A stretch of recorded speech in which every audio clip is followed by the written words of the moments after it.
Hello friends, কেমন আছেন? আবারও আমি চলে এলাম আপনাদের জন্য নতুন আরও একটি পর্ব নিয়ে।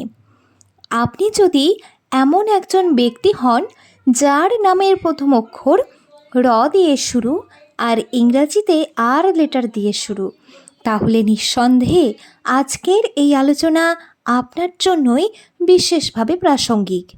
কারণ 2026 সালের 5ই এপ্রিল রবিবার এই দিনটি আপনার জীবনে এক গুরুত্বপূর্ণ পরিবর্তনের ইঙ্গিত বহন করছে।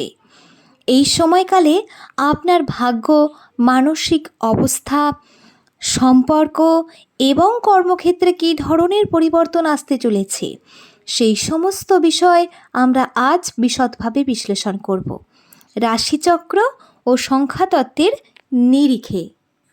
ভিডিওটির মূল অংশে যাওয়ার আগে একটি ছোট্ট অনুরোধ, এই আলোচনাটি আজকের পর্বটি সম্পূর্ণ মনোযোগ দিয়ে দেখুন।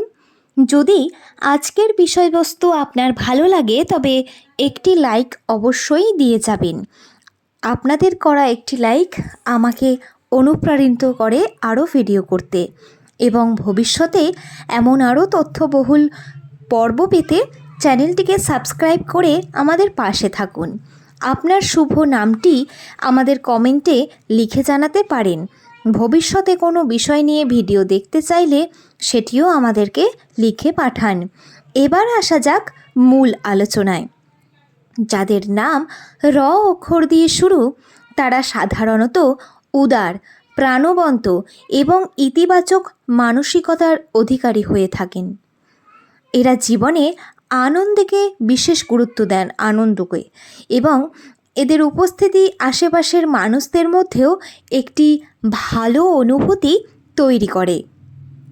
যদিও অনেক সময় তারা অন্তর্মুখী বা শান্ত স্বভাবের মনে হতে পারে, কিন্তু নিজেদের অনুভূতি ও চিন্তাভাবনা ভাগ করে নিতে এই আর নামের মানুষরা পছন্দ করেন। এই নামের মানুষের ব্যক্তিত্ব সাধারণত দৃঢ়, সৎ এবং পরিষ্কার চিন্তাধারার হয়ে থাকে। এরা জীবনে কী চান এবং কীভাবে তা অর্জন করতে চান সে বিষয়ে পরিষ্কার ধারণা রাখা এদের জন্য অত্যন্ত জরুরি।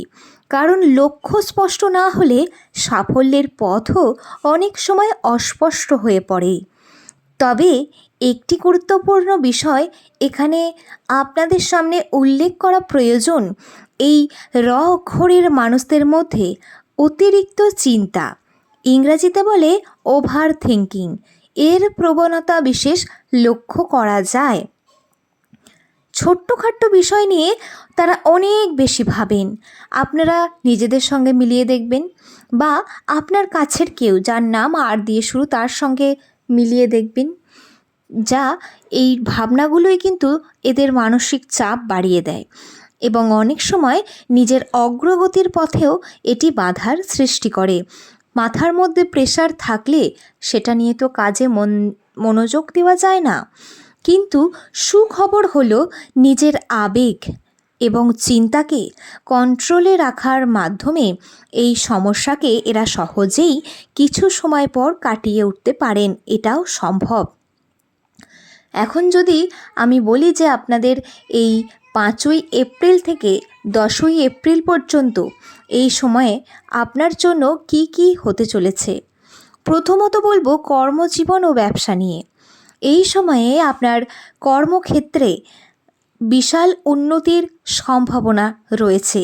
বিশেষ করে যারা ব্যবসার সঙ্গে যুক্ত অর্থাৎ ব্যবসায়ীরা রয়েছেন তাদের শক্তিশালী উন্নতির সম্ভাবনা রয়েছে, তৈরি হচ্ছে।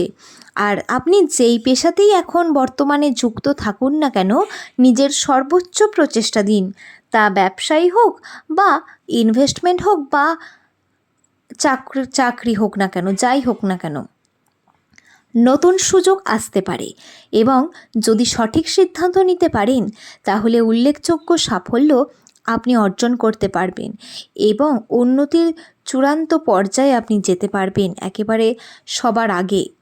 আপনার ভাগ্য ধীরে ধীরে দেখবেন আপনার পক্ষেই কাজ করতে শুরু করবে। তবে মনে রাখবেন, পরিশ্রম ছাড়া ভাগ্যের পূর্ণ ফল পাওয়া সম্ভব নয়। তাই খাটতে হবে, প্রচুর খাটতে হবে, বুদ্ধি দিয়ে খাটতে হবে। দ্বিতীয় বলবো সম্পর্ক ও মানসিক স্থিতি। যে সমস্ত সম্পর্কগত সমস্যা বা মানসিক অশান্তি আপনি দীর্ঘদিন ধরে অনুভব করে আসছেন, এই সময়ে তার কিছুটা পরিবর্তন আপনি দেখতে পাবেন। এই সম্পর্কগুলো, তা দাম্পত্য কিংবা পারিবারিক, ধীরে ধীরে স্থিতিশীল হবে। জীবনে নতুন করে আপনি শান্তি অনুভব করবেন এবং আপনার বাড়িতে আনন্দের অনুভূতি ফিরে আসবে। অতিরিক্ত চিন্তা কমে গিয়ে আপনি আরও বাস্তবমুখী হয়ে উঠবেন, যা আপনার ব্যক্তিগত ও পেশাগত জীবনে ইতিবাচক প্রভাব ফেলবে। সৃজনশীলতা ও প্রতিভা। র অক্ষরের মানুষেরা স্বভাবতই সৃজনশীল। শিল্প, সঙ্গীত, নৃত্য, রান্না বা যে কোনো হাতের কাজে এদের দক্ষতা প্রশংসনীয়। এই সময়ে আপনার লুকিয়ে থাকা প্রতিভা প্রকাশ করার জন্য একটি উপযুক্ত সময়। নিজের দক্ষতাকে গুরুত্ব দিন এবং তা উন্নত করার দিকে মনোনিবেশ করুন। সাফল্যের সম্ভাবনা অত্যন্ত উজ্জ্বল। বন্ধুরা, এই 5 দিনের মধ্যে আপনার জীবনে এমন একজন বিশেষ মানুষের আগমন বা পুনর্মিলন ঘটতে পারে, যার প্রভাব আপনার জীবনে ইতিবাচক পরিবর্তন আনবে, অর্থাৎ পজিটিভিটি আনবে। এই সম্পর্ক আপনার মানসিক শক্তি বাড়াবে, আত্মবিশ্বাস বাড়াবে, কর্মক্ষেত্রে আপনাকে এগিয়ে যেতে সাহায্য করবে। এছাড়া আপনি লক্ষ্য করবেন এই সময়ে অনেক মানুষ আপনার প্রতি আগ্রহ দেখাচ্ছে। যারা আপনাকে পাত্তা দিত না, তারাও চাইছে আপনার সঙ্গে কথা বলার জন্য, দেখা করার জন্য এগিয়ে আসছে। কেউ সাহায্যের হাত বাড়িয়ে দিচ্ছে, কেউ আপনার সঙ্গে ওই যে বললাম যোগাযোগ করতে চাইছে। তবে এখানে একটি বিষয় আবার মনে রাখবেন, এটা জরুরি, সবাইকেই এরকম হঠাৎ করে বিশ্বাস করবেন না সহজে। প্রশংসা বা সমালোচনা দুটোকেই সমানভাবে গ্রহণ করে নিজের লক্ষ্য থেকে একদম বিচ্যুত হবেন না। এই আশপাশ নিয়ে একদম চিন্তা করবেন না, কোনো দিকে যেন আপনার টার্গেট যেন এর থেকে চলে না যায়, যেন লক্ষ্য স্থির থাকে। সবশেষে একটি গুরুত্বপূর্ণ কথা, আপনার জীবনে সাফল্য নিশ্চিত যদি আপনি নিজের কাজে অবিচল থাকেন, নিজের যদি সৎ পথে থেকে এগিয়ে যান। কারণ একটা সূত্র আছে যেটা সব সময় সত্য, যেটাকে বলা হয় ধ্রুব সত্য বা চিরসত্য, যাই বলুন। কর্ম প্লাস ভাগ্য = ফলাফল। আজকের আলোচনা আমি এখানেই শেষ করলাম। বন্ধুরা, ভালো থাকুন, সুস্থ থাকুন।